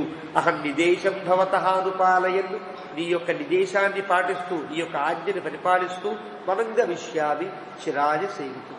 మళ్ళీ నేను తిరిగి వస్తాను చాలా కాలం తర్వాత, నేను అడవికి వెడతాను. మయా నిసృష్టాం భరతో మహీనిమాం సుశైల షండాం సపురాం సకాననాం శివాం సుసీమాం అనుశాస్తు కేవలం త్వయా యదుక్తం నృపతే తథాస్తు తతు. అంటే ఇక్కడ ఉండే విశేషాన్ని చూస్తే రాముడికి ఏదైనా చిన్న కోపం కలిగిందా అనిపించేటట్టుగా ఉంటాయి శ్లోకాల్లో. ఎలా ఉంటాడు? మయా నిసృష్టాం భరతః మహీ ఇమాం సశైల షండాం సపురాం సకాననాం. చక్కగా అడవులతో, చక్కగా ఉద్యానవనాలతో, చక్కగా ఫలపుష్పాల వృక్షాలతో అద్భుతంగా సమృద్ధంగా ఉండే ఈ అయోధ్యని భరతుడే పరిపాలించుగాక అన్నప్పుడు నాకేమి వినిపిస్తుంది? చిన్న కాపు వినిపిస్తుంది కదా. అంటే అర్థం ఏంటంటే, నేను వెళ్ళానని ఉపద్రవం కలిగించి ప్రజలంతా నా వెనకాల వచ్చేసి మళ్ళీ అయోధ్యని అడవిగా మారుస్తానని ఇందాక విన్నాడు రాముడు కదా. వస్తున్నప్పుడు రాముడు విన్న మాటలు తన మనసులో ఉన్నాయి. ఒకవేళ నేను వెళితే నా వెనకాలే వీళ్ళంతా వచ్చేస్తారు, దశరథుడు కూడా నేను నీ వెనకాల వచ్చేస్తా, కౌశల్య వచ్చేస్తుంది, దేవపత్రుల నరదేవపత్రులంతా వచ్చేస్తారు. వచ్చేస్తే ఏమవుతుంది? అయోధ్య కదా. అలా ఉండడానికి వీల్లేదు. ఇందాక నేను వస్తూ ఉంటే ప్రజల మాటలు విన్నాను. మేమంతా వెళ్ళిపోతాం రాముడితో, ఈ ఎండిపోయినటువంటి అడవి లాంటి ఈ అయోధ్యని కైకేయి పరిపాలించుగాక అనుకుంటూ ఉంటే విన్నాను. కానీ చెప్పట్లా, మనసులో ఉన్నాయి. కాబట్టి సమృద్ధంగా, సరాష్ట్రంగా, సవనంగా ఉండేటువంటి, సజనంగా ఉండేటువంటి ఈ రాజ్యాన్ని భరతుడు పరిపాలించుగాక. అంటే నా వెనకాల ఎవరు కూడా రాకుండా చూడవలసిన బాధ్యత కూడా నీదే. నేను ఒక్కడే వెళతాను. నా వెనకాల ఏమీ పంపించద్దు, మీరు రావద్దు అని చెప్పినట్లు లెక్క. అంతే తప్ప భరతుడు ఇంత మంచిగా ఉండేదాన్ని భరతుడు ఇచ్చేస్తున్నాను అని మనసులో ఏదో భావం కలిగి ఉన్నట్టుగా అనిపించే వాక్యాల్లో ఈ భావం కాదు. కాబట్టి నమే తథా పార్థివ ధీయతే మనః మహత్సు కామేషు చాత్మన ప్రియే యథా నిదేశే తపశిష్ట సమ్మతే వ్యపయితు దుఃఖం తవవత్కృతే నఘా. మనస్సుని జాగ్రత్తగా ధైర్యంగా ఉంచుకోవాలి. మహత్సు కామేషు చాత్మన ప్రియే యథా నిదేశే తపశిష్ట సమ్మతే వ్యపయితు దుఃఖం. శిష్టులు సమ్మతించినటువంటి ధర్మ మార్గము యందు, సత్య మార్గము యందు కూడా మనస్సుని ధైర్యపరచి దృఢపరచి ఉండాలి. తవ మత్కృతే అనగా నా యొక్క ప్రవర్తన వల్ల నీకు ఎలాంటి దుఃఖము కలగకుండా ఉండాలి. తదద్య నైవానగా రాజ్యమవ్యయం న సర్వకామాన్ న సుఖం న మైథిలీం న జీవితం త్వామృతేన యోజయన్ రుణీయ సత్యం ప్రథమస్తు తే తథా. నాకు నీకేదో కష్టాన్ని కలిగించి నిన్ను అబద్ధమాడే వ్యక్తిగా చేసేటువంటి రాజ్యము అక్కర్లా, సుఖాలు అక్కర్లా, ప్రజలు అక్కర్లా, సీత అక్కర్లా, నాకేమీ అక్కర్లేదయ్యా. నిన్ను సత్యవంతులుగా చేసేటట్టయితే ఇవన్నీ నాకు అవసరం తప్ప నిన్ను సత్యవాది కాకుండా చేసేటట్టయితే నాకు ఇవేమీ అక్కర్లేదు అని మళ్ళీ ఒక్క మారు చెప్పాడు. ఫలాని మూలాని చ భక్షయన్ వనే గిరీంశ్చ పశ్యన్ సరిత సరాంశి చ వనం ప్రవిశ్యైవ విచిత్రపాదపం సుఖీ భవిష్యామి తవాస్తు నిర్వృతి. హాయిగా ఫలములు ఫలములు తింటూ ఉంటారు, కందమూలాలు. అక్కడ ఏం తింటానో ఏం చేస్తానో బాధపడతానేమో నాన్న, ఏమక్కర్లేదు, హాయిగా అక్కడ ఫలాలు దొరుకుతాయి, చాలా ఫలాలు. మన దగ్గర అయితే అడవుల్లో ఎవరో కోసేస్తారు, అమ్మేస్తారు తప్ప అక్కడ అలా కాదు కదా. అడవంతా ఫలాలు ఉంటాయి, అడవంతా కందమూలాలు ఉంటాయి, హాయిగా కందమూలాలు దొరుకుతాయి, హాయిగా తింటా. అంటే ఫలాని మూలాని చ భక్షయన్ అని హాయిగా మనకి దొరుకుతాయి. గిరీశ పశ్యన్, ఎన్నెన్ని కొండలు, ఎన్నెన్ని నదులు, సరిత సరాంశిచ, హాయిగా చూస్తూ వనం ప్రవిశ్యైవ విచిత్ర పాదకం. ఇప్పటిదాకా చూడని ఎన్నెన్నో కొత్త కొత్త రకాల చెట్లు చూస్తూ ఉంటా. అంటే కష్టంగా వెళ్ళడంలా, అడవిలో నేను కష్టపడదు, సుఖమే పడతా అని. సుఖీ భవిష్యామి, సుఖంగా అడవిలో గడుపుతా. తవ అస్తు నిర్వృతి, నీకు ఆనందము కలుగుగాక, ఏమీ నువ్వు బాధపడక్కర్లేదు. ఏం తింటానో, ఎక్కడ పడుకుంటానో, ఏం చేస్తానో నీకు బాధ అక్కర్లేదు నాన్న, హాయిగా ఉంటాను నేను. ఏవం స రాజా వ్యసనాభిపన్న శోకేన దుఃఖేన చ తామ్యమాన ఆలింగ్య పుత్రం సువినష్ట సంజ్ఞ మోహంగతో నైవ చిచేష్ట కించిత్. ఇలా పలుకుతూ ఉంటే రాముడు వ్యసనాభిపన్న, దుఃఖం నిండిపోయిన వాడై, శోకేన దుఃఖేన చ తామ్యమాన, దుఃఖం మనస్సులో ఉంటుంది, శోకం బయటికి ఎగజిమ్ముతుంటుంది. దశరథుడు ఎలా ఉన్నాడు? శోకము దుఃఖముతో నిండి ఉన్నాడు. అంటే బోరున ఏడుస్తున్నాడు, మనస్సులో గుండె నిండా దుఃఖం, పై నిండా కన్నీళ్లు. అలా ఏడుస్తూ ఆలింగ్య పుత్రం, రాముడిని కౌగిలించుకున్నాడు. సువినష్ట సంజ్ఞ, ఒకసారి మూర్ఛపోయినట్టుగా అయిపోయాడు, ఒకసారి సౌజ్ఞ కోల్పోయి అలా కౌగిలించుకున్నాడు, అలాగే ఉండిపోయి. మోహంగత నైవ చిచేష్ట కించిత్, రాముడిని కౌగిలించుకున్నవాడు అలా కొన్ని క్షణాల పాటు ఆగిపోయాడు, బొమ్మలా ఆగిపోయాడు. అంటే ఏమాత్రం ఏ చర్య లేకుండా ఆగిపోయాడు. ఇలాంటి స్థితిలో దేవ్య తతః సంరుధు సమేతాః తాంబర్జయిత్వా నరదేవ పత్ని. ఈ దృశ్యం చూసేటప్పటికీ దశరథుని భార్యలందరూ గగ్గోలు పెట్టారు, ఒక్కసారి భోరు ఏడ్చారు.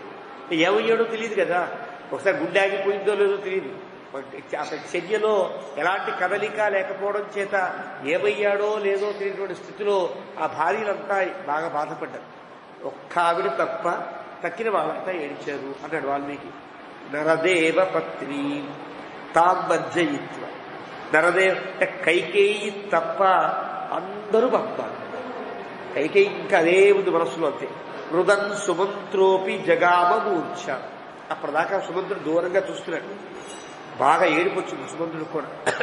తన యొక్క స్నేహితుడు దశరథుడు అంటే రాజు, తర్వాత అది వేరే, రసికుడు తర్వాత వేరే విషయం. తన చిన్నప్పటి నుండి కలిసి ఉన్నటువంటి గొప్ప స్నేహం ఉన్నది దశరథుడికి, ఆ సుమంత్రుడికి కూడా. ఆ స్నేహంతో, ఆ భావంతో ఇతనికి దుఃఖం ఆగల.